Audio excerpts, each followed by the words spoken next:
watch it first and then do it, and try and do it at the same time. So I'm going to start off wetting my paper first of all. So I'm not going to row right to the edge. I always like to leave a little bit of a dry bit around the edge of the paper so that it helps it not curling up and cockling too much. So this is only my 200 gram paper, my big pad, so I've only got one of these left now. So make sure, just tilt your head, make sure that you can see that you have got water all over it. And again, we've got to work nice and quickly, so I'm going to pick up, this is like a turquoise, no, it's I'll go for an indigo blue.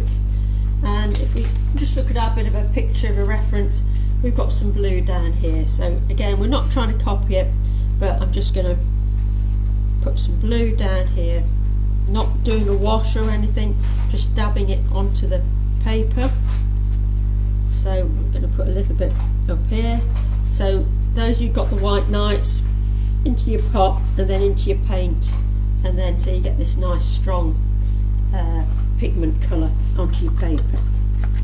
I'm then going to mix up my grey. So I take my bright Viridian from the verdigris that you get on copper. Again, we want a nice lot of it. I take my darker red or my magenta, mix it in until you get that nice colour. Check it, if it's a bit too greeny, add a bit more red. If it's a bit too red, add a bit more green.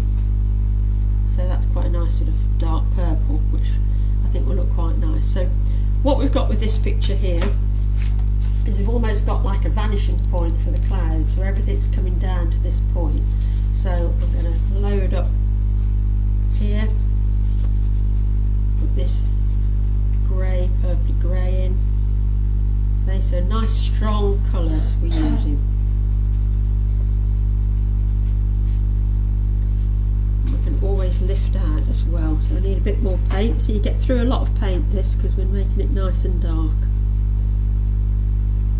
Green, doesn't quite so. You're only just using the blue for now, or are you mixing it with something? So this is my grey I've mixed up. With the green or red? Green and red, yeah.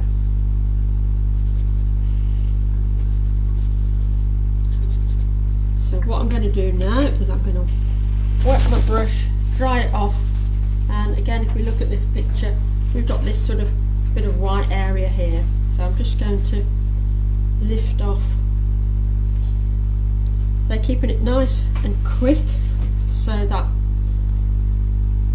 it doesn't dry too quickly, because if it dries too quickly then that's when we start getting these hard lines. You use your tissue as well to lift out a little bit. Again, it'll be different every time you paint this, it'll be a little bit different. So we might want to just go in. It doesn't matter if it's not exactly the same as the sky that we've got in front of us to work from, but we want a nice sort of dramatic sky.